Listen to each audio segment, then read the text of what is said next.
नमस्कार, आदाब, अभिनंदन, आभार, स्वागत है आप सभी का लेवल अप योरसेल्फ में हर बार। ये वीडियो कंटिन्यूएशन पार्ट है पार्ट 1 का। पार्ट 1 में मैंने क्लास 10 हिंदी चैप्टर नंबर 2 अंबर बुक से वन मार्ग में, जो कि गोस्वामी तुलसीदास जी द्वारा रचित है, उस कविता से मैंने पहला और दूसरे छंद का व्याख्या किया था। और इस वीडियो में मैं तीसरा और चौथे छंद का व्याख्या करूँगा। वीडियो पे अंत तक बने रहिए और साथ मिलकर हम तीसरे और चौथे छंद को समझते हैं। चलिए हम तीसरे छंद को पढ़ते हैं। शीश जटा उर बाहु विशाल, विलोचन लाल, तिरछी सी भौं है, तून सरासन बान धरे, तुलसी वन मार्ग में सूठी सोहे। सादर बारही बार सुभाएं, चितह तुम त्यों हमरो मनु मोहे। पूछती ग्राम बधु सिय सो, कहो सांवरे से सखी रावरे को है। आइए कठिन शब्दों के अर्थ भी बता देता हूँ। शीश, शीश यानी कि सिर, माथा, ठीक है। जटा, जटा आप इमेज पे देख रहे होंगे। उर, उर का मतलब होता है हृदय। बाहु, बाहु यानी कि भुजाएं। विशाल, विशाल यानी कि विराट, बड़ा। विलोचन, विलोचन का अर्थ होता है नेत्र, आँख, ठीक है। तिरछी, तिरछी यानी कि टेढ़ी। और भौहें, भौहें का अर्थ क्या होता है आपको स्क्रीन पर नज़र आ गया होगा, किसे कहते हैं भौहें। तून, तून का अर्थ होता है तरकस।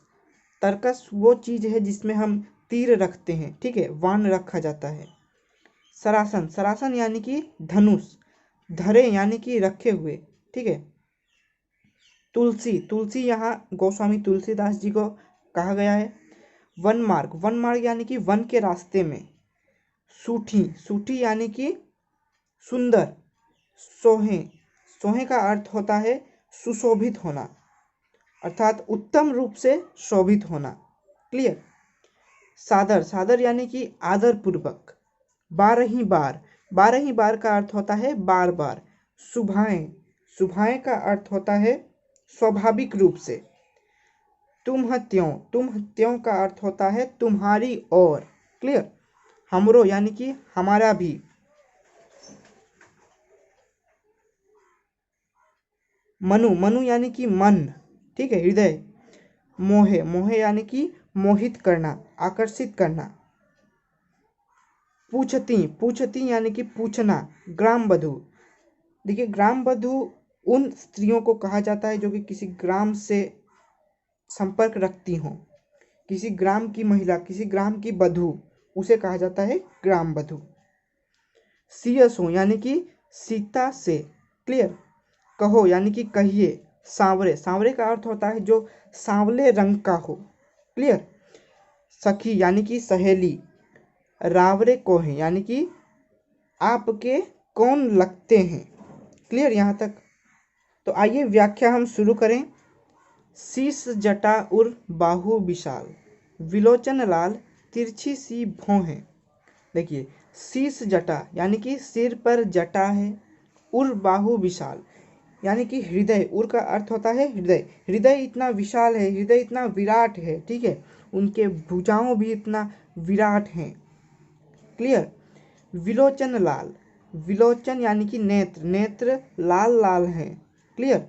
तिरछी सी भौहें, अब भौहें आपको पता चल गया होगा क्या है, उनकी भौहें कैसी है, तिरछी हैं। अच्छा, एक बात बताइए, ये सब जो कहा जा रहा है ये कौन कह रहा है? ये ग्राम बधुएं कह रही हैं। किसके लिए? ये ग्राम बधुएं श्री राम जी के लिए कह रही हैं, ठीक है। आगे बढ़ते हैं। तून सरासन बान धरे, तून यानी कि तरकस जिसमें बाण रखा जाता है।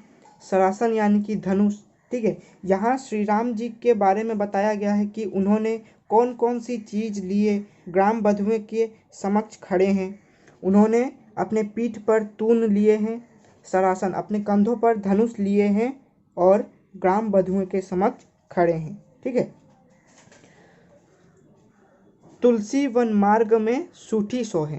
देखिए, यहाँ तुलसीदास जी क्या कह रहे हैं? तुलसीदास जी कह रहे हैं कि अच्छा, एक बात बताइए, जब श्री राम जी महल में रहते थे तब वे तो बड़े सुंदर दिखते थे, है कि नहीं? उनके तन हीरे जवाहरात से लदे हुए होते थे। लेकिन आज जब वे वन में हैं तब भी उनकी वो सुंदरता, उनकी आकर्षित करने वाली क्षमता अब भी बरकरार है। इसलिए यहाँ तुलसीदास जी क्या कहते हैं, देखिए तुलसीदास जी कह रहे हैं कि तुलसी वन मार्ग में सूठी सोए, यानी कि आज जब वे वन मार्ग में हैं, वन मार्ग में भी वे बड़े शोभायमान हो रहे हैं, बड़े सुंदर दिख रहे हैं। ठीक है, आगे बढ़ते हैं।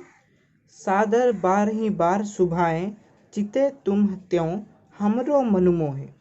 यहाँ तुलसीदास जी कहते हैं कि जिस प्रकार श्री राम जी सीता जी की ओर बार बार देख रहे हैं, यहाँ देखिए सादर बार ही बार सुभाएं, चिते तुम त्यों हमरो मनु मोहे, यानी कि बार बार बहुत ही आदरपूर्वक श्री राम जी सीता जी की ओर देख रहे हैं। तुम त्यों यानी कि सीता जी की ओर देख रहे हैं। इससे क्या हो रहा है, ग्राम बधुओं के मन में एक विचार उठ रहा है। वो विचार क्या है, सुनिए।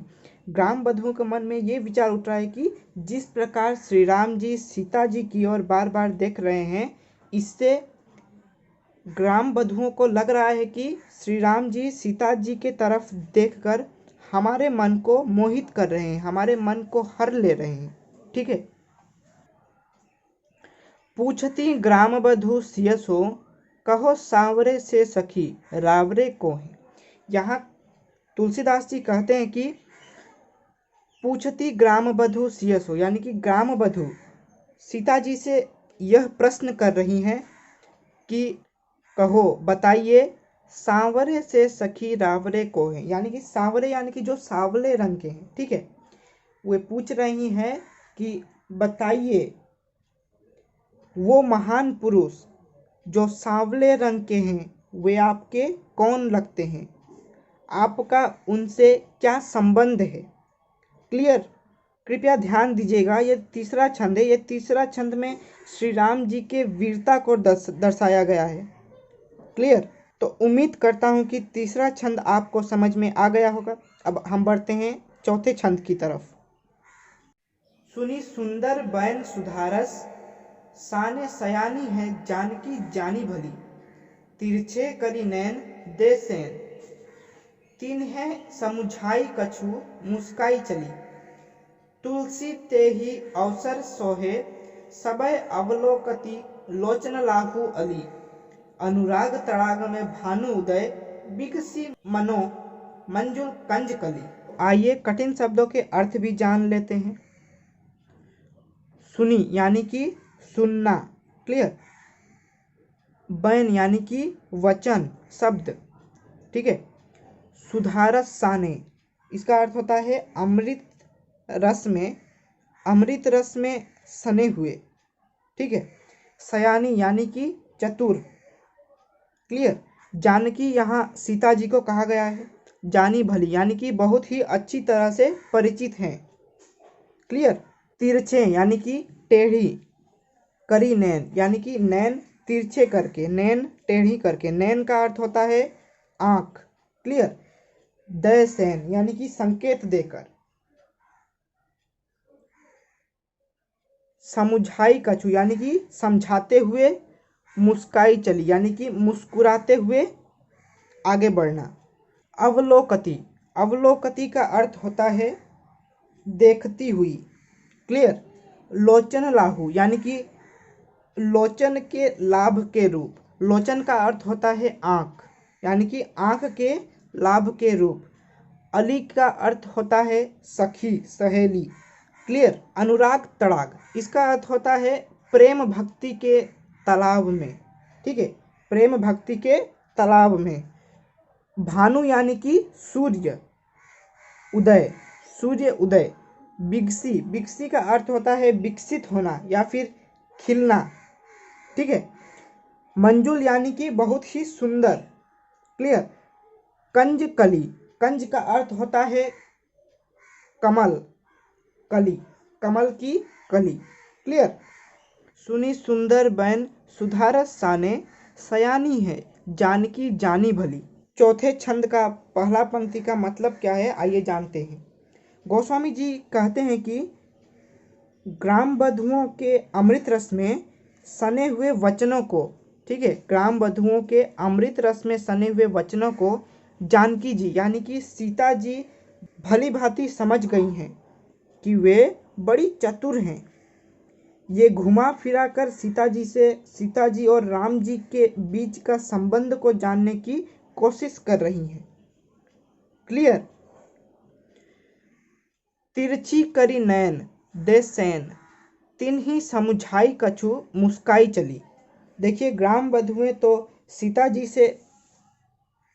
जी और राम जी के बीच के संबंध को जानने की कोशिश कर रही हैं। तो इस दूसरे पंक्ति में सीता जी ने किस प्रकार जवाब दिया उसे हम देखेंगे। लिखा गया है कि तिरछे करी नैन, ठीक है, तिरछे करी नैन यानी कि आंखों को टेढ़ा करके, दे सैन यानी कि संकेत देकर, तिन्ही समझाई कछु यानी कि वे समझाते हुए, कुछ समझाते हुए, मुस्कुराते हुए चली, आगे बढ़ी। ठीक है, सीता जी संकेतों द्वारा उन्हें जवाब देती हैं। सीता जी अपने नेत्रों को तिरछे करके, अपने आँखों को तिरछी करके अपने पतिदेव श्री राम जी की ओर देखती हैं और मुस्कुराती हैं। ठीक है, तभी ग्राम बधुओं को यह एहसास हो जाता है कि सीता जी श्री राम जी की अर्धांगिनी हैं। बड़े ही अनोखे ढंग से संकेतों द्वारा सीता जी ने ग्राम बधुओं को अपने और श्री राम जी के बीच के संबंध को निखारा है। ठीक है, ये सेंटेंस भी आपको समझ में आ गया होगा। तिरछे करी नैन देसैन, तिन्ही समुझाई कछु मुस्काई चली। सीता जी मुस्कुराते हुए उन्हें संकेतों द्वारा अपने नैन को तिरछे करके समझाती हैं कि श्री राम जी मेरे पति हैं, श्री राम जी मेरे पतिदेव हैं। ठीक है, तो आगे बढ़ते हैं।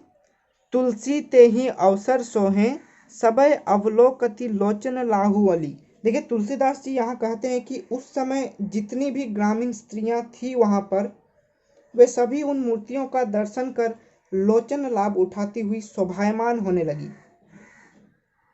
वे इस दिव्य अलौकिक मूर्तियों को टकटकी लगाए देखती रहीं, मानो इस मूर्तियों में ही संसार का सारा वैभव समा गया हो। क्लियर।